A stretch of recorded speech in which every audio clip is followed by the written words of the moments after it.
ऐसा कोई आदेश दे दो कि लोगों की नींद हो जाए हराम। अब वही जो नौकरी है वो जाने वाली है। उस समय जो सारा क्राइटेरिया था उसको फिल करके वो शिक्षक बने हैं, शिक्षक हैं जो नौकरी में हैं। अब उन सभी लोगों को टेट की परीक्षा देनी होगी। अगर आप टेट की परीक्षा उत्तीर्ण नहीं कर पाएंगे तो आपको नौकरी से बाहर कर दिया जाएगा। जनवरी में एग्जाम होने वाला है और बच्चा भी तैयारी कर रहा है और जो बहू आने वाली है वो भी टेट की तैयारी कर रही है और सरकार इस पर खामोश है। सरकार वो अपने सारे सपने संजो चुके हैं, अपने बच्चों की पढ़ाई के इंतजाम कर रहे हैं। अब एक जो आदेश आ गया है उससे उनकी नौकरी जाने वाली है, जिससे उनका सारा खर्चा चलता है। तो पिताजी से कहता फिरेगा कि पिताजी आप तो टेट ही नहीं पास कर पाए। अब लेकिन ये भी एक सवाल खड़ा होता है, तो भी 2011 के पहले शिक्षक बने, यानी टेट परीक्षा आने के पहले शिक्षक बने हैं। अब उन लोगों को एक टेट की परीक्षा देनी होगी।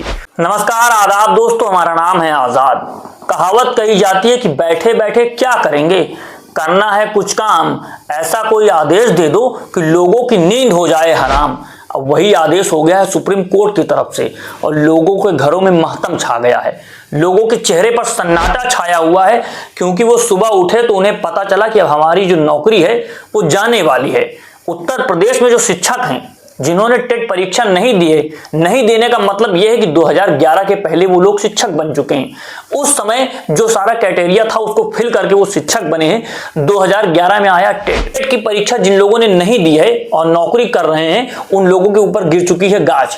सुप्रीम कोर्ट ने कह दिया कि जो भी शिक्षक हैं जो नौकरी में हैं, अब उन सभी लोगों को टेट की परीक्षा देनी होगी।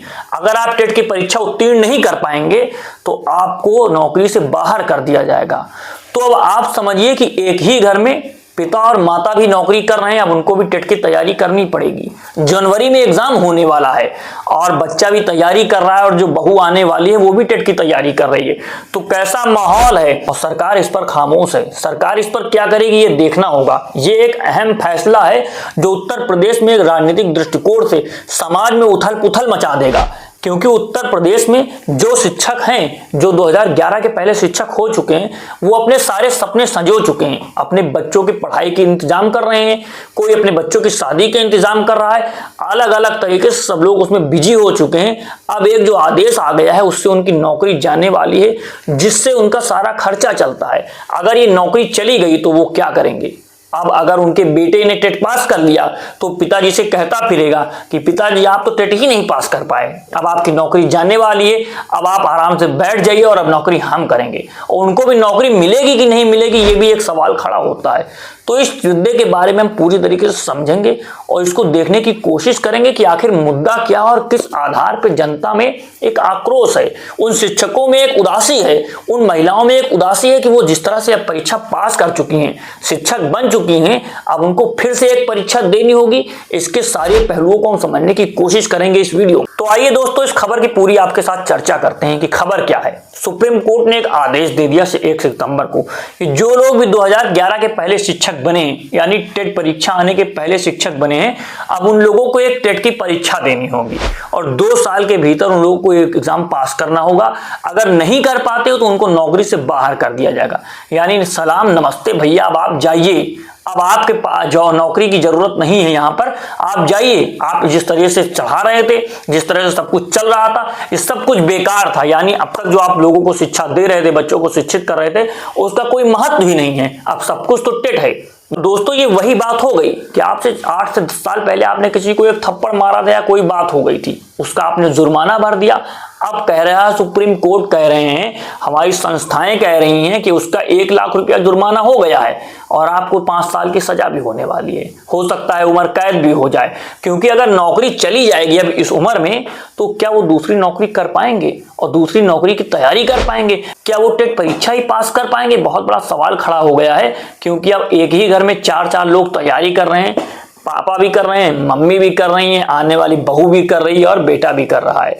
अब सभी लोग उस तैयारी में लग जाएंगे और कौन पास होगा और कौन फेल होगा, किसको नौकरी मिलेगी और किसकी नौकरी बचेगी, ये पूरे देश में, ये पूरे राज्य में सवाल खड़ा हो चुका है। और सुप्रीम कोर्ट ने एक छोटी सी राहत भी दे दी है, कहा कि ये जो आपके ऊपर गाज गिराई जा रही है इसमें थोड़ी सी राहत दे दी जा रही है कि जिन लोगों की नौकरी 5 साल की बची है, अब वो लोग टेट परीक्षा नहीं भी देंगे तो उनकी नौकरी बरकरार रहेगी।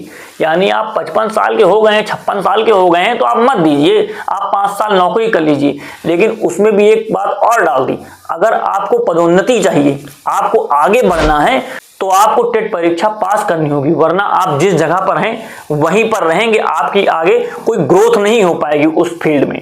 तो इन सब चीजों को लेकर के जो सवाल उठ रहे हैं जनता के बीच में, जो बातें हो रही हैं जनता के बीच में, जो शिक्षक इस पर सवाल खड़ा कर रहे हैं और वो कुछ कह भी नहीं पा रहे हैं। उस सरकार की तरफ एक ममियाए हुए आंखों से देख रहे हैं कि सरकार कोई अध्यादेश ही ला दे। सरकार तो हमारे लिए काम करती है, सरकार हमारे लिए सारी बातें उठाती है, हमें लोगों के मुद्दों पर बात करती है, क्योंकि हमें लोगों ने सरकार को चुन करके भेजा है। लेकिन सरकार में खामोशी बरकरार है। सरकार भी कह रही है कि हमको तो कुछ करना ही नहीं पड़ा, सुप्रीम कोर्ट ने आदेश दे दिया है, अब नौकरी जा रही है, हमारे लिए तो अच्छा है, हमको सैलरी नहीं देनी पड़ेगी। शिक्षक वैसे भी स्कूल बंद किए जा रहे हैं, सरकार कह रही है कि जो शिक्षक है कोई मतलब नहीं है, यहाँ इतने ज्यादा विद्यालय हैं, वहां पर पढ़ाई होती नहीं है, तो शिक्षकों का क्या काम है। तो क्या आप इसको एक अलग तरीके से शिक्षकों को बाहर करने का फैसला भी मान सकते हैं? क्या ये साठगांठ हो सकती है? बहुत सारे सवाल हैं जो जनता के आ रहे हैं। कई लोगों से हमारी बात हुई, वो कह रहे हैं कि ये जो फैसला आ गया है ये तो पूरी तरीके से देश की और हमारे राज्य की अर्थव्यवस्था को ही हिला देगा। कि जो लोग अपने बच्चों की शादी का इंतजाम कर रहे थे, जो लोग अपने पढ़ाई का इंतजाम कर रहे थे बच्चों की, जो लोग आगे अपने घर की नींव रख रहे थे, वो सब कुछ धड़धड़ा जाएगा, सारी चीजें बिखर के आ जाएंगी जमीन पर। क्योंकि ये सारा जो फैसला हो गया है, अब तो नौकरी बचनी ही नहीं है। कौन है जो टेट की परीक्षा पास कर लेगा? जो लड़के 8-8, 10-10, 12-12 घंटे पढ़ रहे हैं उनसे तो पास नहीं हो रही है। अब जो लोग 20-20 साल नौकरी कर चुके हैं, 15-15 साल नौकरी कर चुके हैं, अब वो टेट की परीक्षा किस तरह से पास करेंगे? तो घरों में जो माहौल बना हुआ है जहां पर शिक्षक हैं, और आप क्या सोचते हैं? अगर आप शिक्षक हैं तो आपका क्या इस पर ख्याल है? आप किस तरीके से इस फैसले को देखते हैं? और एक बात और समझिए, मान लिया भी आपने टेट परीक्षा पास कर ली, जो अब हो रहे हैं नए लोग, आप 10 साल नौकरी कर ले, अध्यापक बन जाए, फिर 10 साल के बाद कोई फैसला फिर आए कि आप ये फलाना एग्जाम पास करिए वरना आपकी नौकरी जाने वाली है। तो क्या अब देश में लोग एग्जाम नौकरी करने के लिए हर 10 साल में, 15 साल में एक नया एग्जाम पास करते रहेंगे? क्या ये सरकार के लिए और देश के लिए सही है कि अब आप पास ही करते रहिए एग्जाम, हमेशा टेस्ट देते ही रहिए? ये जो टेस्ट की पद्धति है और जिस आधार पे लोगों को चयनित किया जाता है और निकाल दिया जाता है, नौकरी के बाहर कर दिया जाता है, उनको रोजगार ही नहीं मिल पाता है, इस पर बहुत सारे सवाल खड़े हो रहे हैं। और पेपर लीक का अलग मुद्दा है। ये जो सारे मुद्दे एक साथ मर्ज हो चुके हैं, और जो नौकरी का सबसे बड़ा सवाल है और जो सबसे बड़ा मुद्दा है बेरोजगारी का, क्या रोजगार लोगों को इस आधार पे दिया जाएगा कि जो लोग पहले नौकरी कर रहे थे उनको बाहर कर दिया जाएगा दूसरे तरीकों से, और नए लोगों को रोजगार दे दिया जाएगा, नए लोगों को शिक्षक बना दिया जाएगा? और ये शुरुआत जो शिक्षकों से हो रही है, कहां कहां पर जाएगी, ये भी आपको सोचना होगा। आप इस मुद्दे के बारे में क्या सोचते हैं? अपनी राय कमेंट बॉक्स में कमेंट करें। अगर आप चाहते हैं कि इस तरह के मुद्दे और इस तरह के वीडियोस हम आपके सामने प्रस्तुत करते रहें तो आजाद बोल को सब्सक्राइब कीजिए और कमेंट बॉक्स में कमेंट कीजिए कि बोल क्लब आजाद है तेरे। जय हिंद, जय भारत।